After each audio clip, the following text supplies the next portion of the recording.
नमस्कार, बहुत स्वागत है आपका। आप देख रहे हैं हमारी खास पेशकश कांग्रेस में बगावत का बवंडर। जी हां, देश की सबसे बड़ी पार्टी, सबसे पुरानी पार्टी में सबसे बड़ी बगावत के बाद हर किसी के मन में बस यही सवाल है कि क्या कांग्रेस टूट जाएगी, क्या बागी नया मोर्चा बना लेंगे, कांग्रेस में क्या होने वाला है। इन सब पर हम बात करेंगे। चर्चा में खास मेहमान हमारे साथ जुड़ेंगे।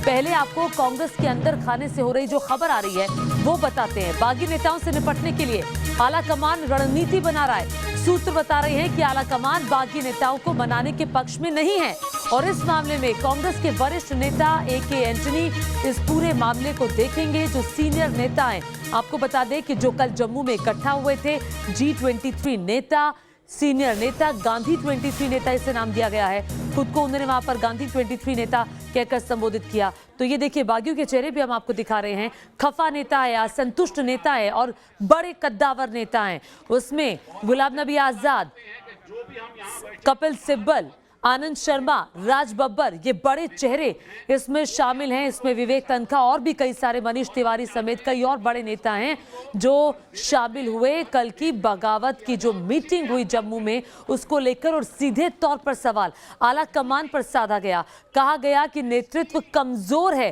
कांग्रेस पार्टी का। हम चाहते हैं कि कांग्रेस पार्टी मजबूत बने। लगातार चुनावों में होती हार की वजह से भी नाराजगी दिखी है। और आज हम वादा करते हैं कि जो भी हम यहाँ बैठे और बाहर। और इसी पर बातचीत करने के लिए खास मेहमान हमारे साथ मौजूद है। हमारे साथ बीजेपी से राजीव जेटली मौजूद है। कांग्रेस का पक्ष रखने के लिए राजनीतिक विश्लेषक तहसीन पूनावाला जुड़ गए हैं। NK सिंह वरिष्ठ पत्रकार और इसके अलावा विनोद अग्निहोत्री भी हमारे साथ मौजूद है। हम उनसे इस मुद्दे पर चर्चा करेंगे कि आखिर ये दिन कांग्रेस के कैसे आए और क्या वाकई में मनाने की कोशिश होगी या जैसे कि खबरें आ रही हैं कि अब मनाने की कोशिश नहीं होगी। कांग्रेस में कैसे बगावत के सुर तेज हुए, कल जम्मू में कांग्रेस के वरिष्ठ नेताओं ने मंच से क्या कहा, देखिए पूरी रिपोर्ट।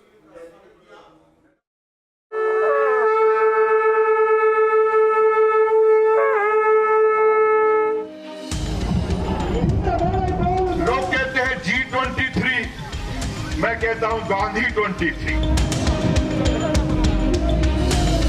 बहुत सारे लोग बाहर भी नेता लोग हैं, वो भी हम लोगों के साथ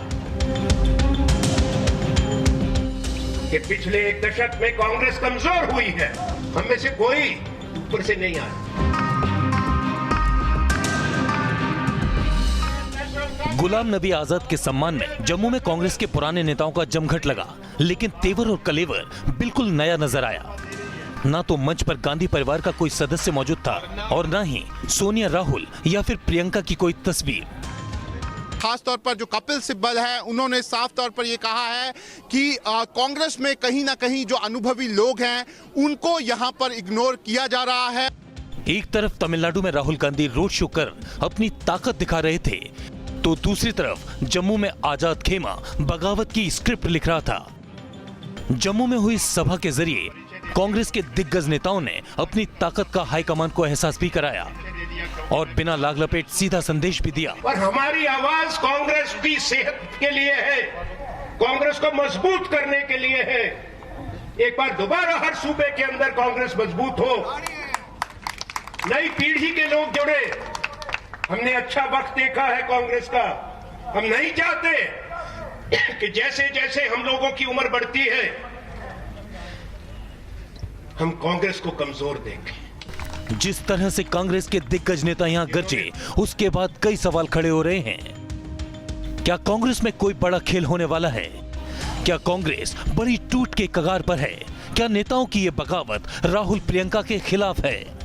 राहुल प्रियंका इस चुनौती से कैसे निपटेंगे? गांधी ग्लोबल फैमिली के शांति सम्मेलन के नाम पर कांग्रेस के तमाम दिग्गज जुटे थे।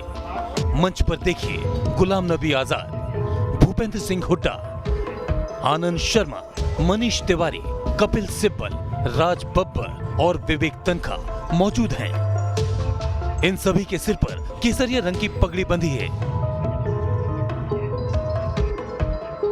अब जरा याद कीजिए, इन नेताओं को आपने इससे पहले केसरिया रंग की पगड़ी में कब देखा था? दरअसल हिंदुस्तान में केसरिया रंग निर्णायक जंग का प्रतीक है, क्रांति का प्रतीक है। तो क्या सिंबॉलिक तौर पर इन नेताओं ने कांग्रेस के भीतर नई क्रांति की घोषणा कर दी है? क्या इन नेताओं ने राहुल सोनिया की कांग्रेस के खिलाफ यलगार का ऐलान कर दिया है।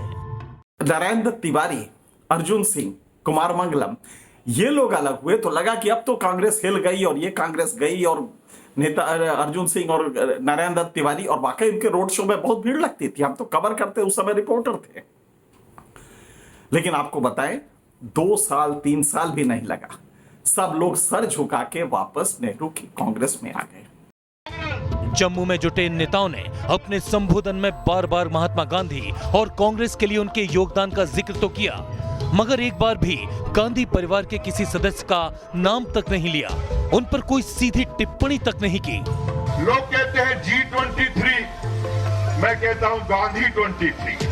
महात्मा गांधी इस देश का आईन बना, संविधान बना, आज उसको लेकर चलने के लिए कांग्रेस के लोग मजबूती के साथ तैयार हैं। हम क्यों यहाँ इकट्ठा हुए?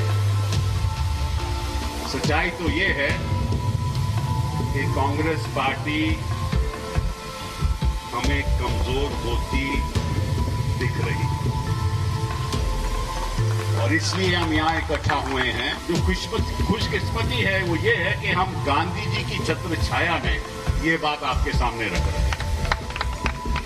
कांग्रेस के दिग्गजों ने अपने संबोधन में ये साफ कर दिया कि उनका G23 ग्रुप ही गांधी के आदर्शों पर चलने वाली असली कांग्रेस है। संदेश साफ रहा, आजाद कैंप को अब सोनिया गांधी की कांग्रेस गंवारा नहीं है। गुलाम नबी आजाद ने साफ कर दिया वो राज्यसभा से रिटायर हुए हैं, लेकिन राजनीति अभी बाकी है। और देखिए, जम्मू में हुई कल की मीटिंग के बाद सवाल फिर से उठ रहा है कि क्या कांग्रेस एक बार फिर से टूट की कगार पर है, क्या दो फाड़ हो जाएगी। इस वक्त एक बड़ी खबर आ रही है, असंतुष्टों के एक्शन से कांग्रेस में खलबली मच गई है। सोनिया गांधी ने बीती रात अशोक गहलोत से मुलाकात की है और बागियों से निपटने के लिए आला कमान ने बाकायदा रणनीति बनाई है। सूत्रों के हवाले से इस वक्त ये बड़ी जानकारी आ रही है कि बागियों से निपटने के लिए जो कांग्रेस का शीर्ष नेतृत्व है, आला कमान है, उन्होंने बड़ी रणनीति बनाई है। और इसी पर बातचीत करने के लिए मोहित दुबे न्यूज नेशन संवाददाता और जानकारी के साथ जुड़ रहे हैं। मोहित, क्या जानकारी आ रही है, क्या मनाएंगे या नहीं? देखिए, G23 के नेता जिस तरीके से जम्मू में लगातार कार्यक्रम कर रहे हैं और कार्यक्रम के माध्यम से सीधी एक ही बात कह रहे हैं कि कांग्रेस कमजोर हो चुकी है, गुलाम नबी आज़ाद के अनुभव का इस्तेमाल नहीं किया जा रहा। और इसी मुद्दे को लेकर कल प्रेस कॉन्फ्रेंस में कांग्रेस ने अपने प्लेटफॉर्म से बोल दिया है कि बेहतर होता कि जम्मू के अलावा वो चुनावी राज्यों में जाते, वहां पर जाके कार्यक्रम करते तो पार्टी की जमीन और ज्यादा मजबूत हो जाती। लेकिन सूत्रों के हवाले से एक और खबर आपको दे दूं कि पार्टी आलाकमान इनको मनाने के पक्ष में बिल्कुल भी नहीं है। पार्टी आलाकमान ने इस पूरे मामले का समाधान निकालने के लिए जो है AK एंटोनी को नियुक्त कर दिया है कि AK एंटोनी इस पूरे मामले को देखे। इसके अलावा एक और आपको खबर दे दूं, कल सोनिया गांधी के साथ अशोक गहलोत जो राजस्थान के मुख्यमंत्री है, उन्होंने कल आधे घंटे तक मुलाकात की, इस पूरे मामले पर बातचीत की कि आखिर इनको क्या चाहिए, G3 के नेताओं को क्या चाहिए, G3 के नेता आखिर करना क्या चाहते हैं। कुल मिलाकर अब देखने वाली बात यही होगी कि आने वाले दिनों में G23 के जो नेता है किस रूप में, किस तरीके से पूरे देश में जाके अपने कार्यक्रम को करते हैं। क्योंकि कपिल सिब्बल ने सीधे तौर पे बात कही है कि पूरे देश में G23 के नेता जाएंगे, वहां पर सम्मेलन करेंगे, कांग्रेस को मजबूत करने की कोशिश करेंगे। देखिए, कांग्रेस में फूट कोई पहली फूट नहीं है, इससे पहले भी कई बगावतें हुई हैं। और इसी पर मोहित हम चर्चा भी कर रहे हैं, हमारे साथ वरिष्ठ पत्रकार भी मौजूद है, हमारे साथ राजनीतिक विश्लेषक तहसीन पूलावाला मौजूद है, राजीव जेटली मौजूद है बीजेपी से। तहसीन, में सीधे सवाल आपसे ही पूछूंगी, चूंकि आज आपसे ज्यादा सवाल होंगे, बात ही कुछ ऐसी है, तो सवाल सबसे बड़ा ये खड़ा होता है कि ये नौबत क्यों आई, और क्या अब कांग्रेस आला कमान इस मूड में है कि इनको इनके हाल पर छोड़ दिया जाएगा, मनाएंगे नहीं G23 नेताओं को? देखिए, 2-3 चीज मैं बता दूं आपको। कांग्रेस में एक पहले से कल्चर रहा है, एक बहुत पुरानी पार्टी, देश की सबसे पुरानी पार्टी है, कि हमेशा डिफरेंसेस ऑफ ओपिनियन रहते हैं और इसे सेलिब्रेट किया जाता है। आपको याद होगा, मैं ज्यादा डिटेल में होगा, नेहरू जी और गांधी जी में डिफरेंसेस ऑफ ओपिनियन थे। नेहरू जी पूर्ण स्वराज चाहते थे, गांधी जी के खिलाफ थे। आप जानते हो 1937 में गांधी जी और नेहरू जी के बीच में वापस डिफरेंसेस ऑफ ओपिनियन थे। नेहरू जी ने कहा था कि सुभाष चंद्र बोस चुनाव जीत गए, उनको बनना चाहिए प्रेसिडेंट, और गांधी जी अपने प्रत्याशी को बनाना चाहते थे। डिफरेंसेस ऑफ ओपिनियन थे, इसे सेलिब्रेट करते हैं कांग्रेस के। इसमें ये आरएसएस या बीजेपी की तरह नहीं है। आपके पास विजुअल्स हो गए, आपकी अगर चैनल प्ले कर सकते हैं विजुअल्स, जब आदरणीय नड्डा साहब जो बीजेपी के अध्यक्ष है, वो चलकर जा रहे थे कार्यकर्ताओं को हाथ मिलाने के मोदी जी और अमित शाह जी के साथ, कैसे अमित शाह जी ने उनको घेरा और उनको धक्का मारते हटा दिया। तहसीन, आप क्या जवाब दे रहे हैं? ये वक्त जब बुरा वक्त चल रहा होता है ना तहसीन, तो ऐसे मुट्ठी बंद होनी चाहिए, सब नेता साथ होने चाहिए लड़ने के लिए। यहाँ सब बिखरे हुए हैं, क्या ये ऐसा वक्त है कि आप बिखराव वाला वक्त है क्या? या फिर एक साथ जब चुनाव के लिए तमिलनाडु में राहुल गांधी है, क्या साथ देने के लिए इन G23 के नेताओं को वहां नहीं जाना चाहिए था? तो ये साथ रहने का वक्त है या अलग होने का? जी, मैं अपनी बात समाप्त कर दूं, आपने बीच में रोका क्योंकि मैंने मोदी जी पे टिप्पणी की। मैं समझता हूँ ये बात, पर डरना नहीं है। नहीं तो मोदी जी, तो सुन लीजिए, मैं संक्षेप में बोलता हूँ। मोदी जी के सामने अडवाणी जी सा हाथ जोड़कर खड़े विजुअल दिखा देना और मोदी जी उनकी तरफ देखते भी नहीं, और वो भी विजुअल दिखा देना कि बगावत, सो कॉल्ड बगावत के बाद राहुल गांधी जी कैसे आजाद साहब के लिए रुकते हैं, उनको साथ में लेके जाते। अब आपके प्रश्न का उत्तर देता हूँ, क्योंकि सब चीज बोलना जरूरी होता है। वो विजुअल दिखाते नहीं आप लोग, बट सब चीज बोलना जरूरी होता है। देखिए, आजाद साहब, आनंद शर्मा साहब और सभी नेताओं किसने रोका है आज 5 राज्यों में जो चुनाव हो रहे, 5 सूबों में, वहां जाकर कैंपेनिंग करने की? इसलिए रोका है। मैं ना कांग्रेस का मेंबर हूं, ना मैं कांग्रेस का कार्यकर्ता हूं, मैं सिर्फ एक समर्थक हूं। लेकिन समर्थक के रूप से परसों मेरी स्पीच बहुत वायरल हुई थी। मैं 2 बार गाजीपुर गया हूं, मैं टिकरी गया हूं, मैंने बिहार में कैंपेनिंग किया, मैंने काम किया। आपको काम करना है ना पार्टी के लिए। आप वर्षों तक आप एक कमेटी में थे, तब आपने कहा कि मुझे पार्टी में अंदरूनी चुनाव होने चाहिए। आप वर्षों तक मंत्री थे, तब आपने क्या क्या पार्टी को मजबूत करने के लिए? उदाहरण के तौर पे उत्तर प्रदेश, तमिलनाडु, आप उसके जनरल सेक्रेटरी इंचार्ज थे, वहां पर आज संगठन कमजोर है। आपकी जिम्मेदारी क्या थी, क्या है, हम नहीं पूछेंगे। लेकिन जहां तक सवाल है, मैं अपनी बात समाप्त करता हूं इस चीज से। मेरी पूरी श्रद्धा और मेरे जैसे 12 करोड़ कांग्रेस के वोटरों की पूरी श्रद्धा सिर्फ और सिर्फ गांधी परिवार में। हम गांधी परिवार को मानते हैं। ये प्रश्न आप हमें भक्त कह सकते हैं, लेकिन आप मुझे बताइए, क्या कोई आरएसएस के बाद व्यक्ति बीजेपी का अध्यक्ष बना है? नहीं ना।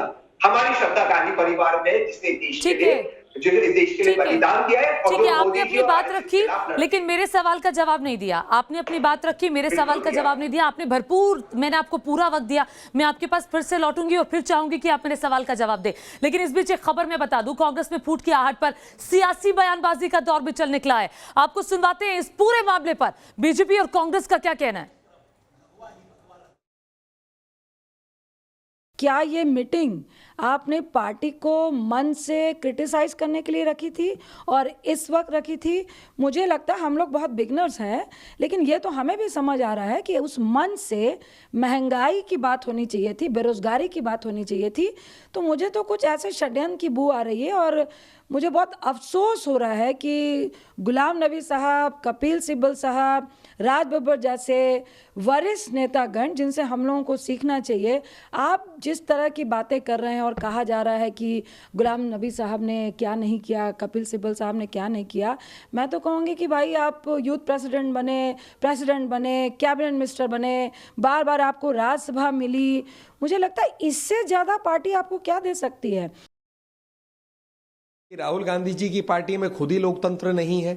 वहां एक परिवार में आप पैदा होते हैं, उस परिवार के आधार पे आप वहां के वरिष्ठ नेता बन जाते हैं, और इसी मॉडल के खिलाफ उन्हीं के पार्टी के वरिष्ठ नेता जो हैं कह रहे हैं बहुत हो गया है, मुक्ति दीजिए। सार और अर्थ तो यही निकल रहा है। तो देखिए, बहुत बड़ी बगावत कांग्रेस पार्टी में है। जो G23 के नेता हैं, ये बड़े कद्दावर नेता हैं, वरिष्ठ नेता हैं, बड़े बड़े पदों पर रह चुके हैं, और ऐसे में क्या ये बात लगातार नहीं उठती कि ये कांग्रेस पार्टी क्या फिर से टूट की कगार पर है? एनके सिंह साहब, मैं आपके पास आऊंगी, लेकिन राजीव जेटली, खुश तो बहुत होंगे आप, क्योंकि चाहते तो आप ही हैं, आप भी हैं, ये है कि कांग्रेस पार्टी कमजोर हो। नहीं, बिल्कुल नहीं। हम नहीं, कभी नहीं चाहते कांग्रेस पार्टी कमजोर हो। हम चाहते हैं कि एक मजबूत विपक्ष हमारे सामने जरूर हो, एक रचनात्मक भूमिका निभाए, वो हमें भी बताए कोई गलतियां अगर हमसे हुई हैं तो उसमें कैसे सुधार किया जा सकता है। हम कभी नहीं चाहेंगे कि हमारा विपक्ष कमजोर हो। लेकिन यहाँ पर तो दिक्कत थोड़ी दूसरी है। यहाँ खूंटा एक ही है, उसी खूंटे पर सबको बांध दिया जाता है। अभी भी देखिए, अगर विरोध किया भी जा रहा है तो कम से कम विरोध तो खुलकर कीजिए। बोलिए, महात्मा गांधी जी की पार्टी है, महात्मा गांधी जी जिन्होंने कहा था आजादी के बाद अब कांग्रेस नहीं रहनी चाहिए। अगर ये महात्मा गांधी जी की पार्टी क्लेम करते हैं तो भी एडजस्ट नहीं हो पाएगी बात। अगर फिर से कहते हैं कि वही खूंटा है जिस खूंटे के साथ हम सब लोग बंधे हुए हैं, तो फिर परिवर्तन किस बात का हुआ? मैं तो केवल एक बात ही कहना चाहता हूं कि बड़े वरिष्ठ नेता हैं जिन्होंने G23 किया और G23 में अपनी बात भी रखी। गुलाम नबी आजाद साहब ने कहा कि मैं वो सूरज हूं जो एक तरफ से डूबता है और दूसरी तरफ से निकलता है। बाकी सभी वरिष्ठ नेताओं ने जिस तरीके की आवाज उठाई है, उससे एक बात तो स्पष्ट हो गई कि कांग्रेस के पास अब नेतृत्व नहीं है, केंद्र में नेतृत्व विहीन हो चुकी है।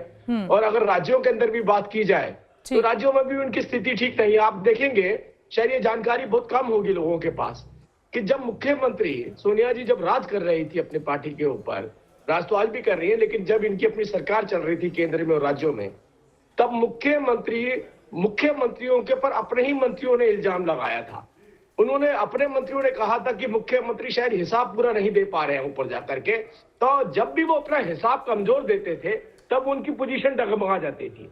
तो वैसे मध्य प्रदेश और कर्नाटक का खेल तो सभी जानते हैं राजीव जेटली जी, मैं आपके पास आऊंगी, लेकिन बड़ा सवाल तहसीन पूनावाला ये खड़ा होता है कि क्या नेतृत्व का संकट है? क्योंकि अभी तक 2019 के जो लोकसभा के चुनाव हुए उसके बाद से लगातार कोई स्थायी नेतृत्व नहीं है, कोई स्थायी अध्यक्ष अभी तक आप चुन नहीं पाए हैं।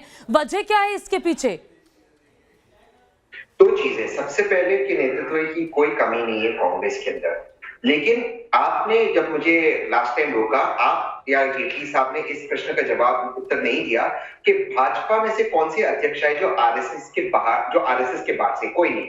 दूसरी बात देखिए, एक चीज आपको समझना होगा, कांग्रेस पार्टी को जो हम जिसमें श्रद्धा रखते थे, हम कहते गांधी फैमिली, तो हम इस फैमिली में इसलिए श्रद्धा रखते क्योंकि हम इस फैमिली ने इस देश के लिए बलिदान दिए। अब जेटली साहब ने आकर टीवी चैनल पर कहा कि गांधी जी ने कहा था कांग्रेस को डिसॉल्व करने के लिए, फेक न्यूज है।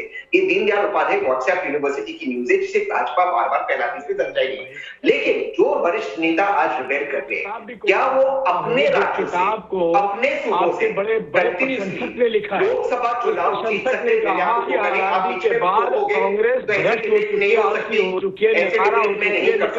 हैं? ऐसे डिबेट नहीं उस व्यक्ति ने लिखा है जो प्रशंसक है। एक मिनट राजीव जी, तहसीन को आप बोलने दें। तहसीन मैं आपको पूरा मौका दूंगी राजीव जी।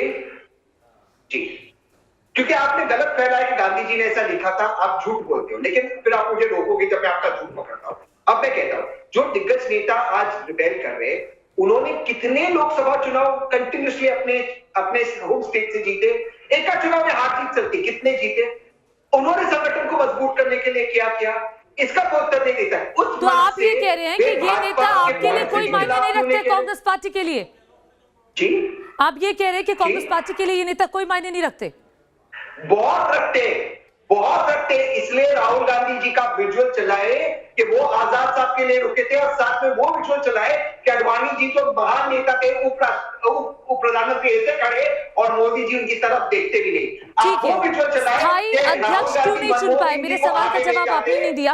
मुझे एक ब्रेक के लिए रुकना पड़ेगा तहसीन, मैं ब्रेक के बाद आपके पास वापस लौटूंगी। एनके सिंह साहब से भी मैं टिप्पणी लूंगी। एक छोटा सा ब्रेक। अभी देखिए, स्वागत है आपका। लगातार हम चर्चा कर रहे हैं कि कांग्रेस में बगावत के बवंडर की जो बात है वो आखिर क्यों आई। इस वक्त एक बड़ी खबर आ रही है, कांग्रेस के कले पर केंद्रीय मंत्री गिरिराज सिंह ने ट्वीट किया है, देश के विपरीत चलने का खामियाजा भुगत रही है कांग्रेस पार्टी। गिरिराज सिंह ने कहा है और कहा कि मोदी विरोध में चीन और पाकिस्तान का समर्थन दुखद है। गिरिराज सिंह केंद्रीय मंत्री है जिनकी टिप्पणी आई है, और लगातार हमारे साथ खास मेहमान बने हुए हैं। एनके सिंह साहब भी मौजूद हैं, तहसीन पूनावाला, राजीव जेटली मौजूद हैं। एनके सिंह साहब, आपके पास आऊंगी। जरा ये बताइए सर, चूंकि आपने लगातार राजनीति को, कांग्रेस पार्टी की राजनीति को करीब से देखा है, आप राजनीति को बहुत बखूबी से समझते हैं, ये बताइए कि ये जो नौबत इस बार आई है, ये किस तरफ इशारा करती है कांग्रेस पार्टी की?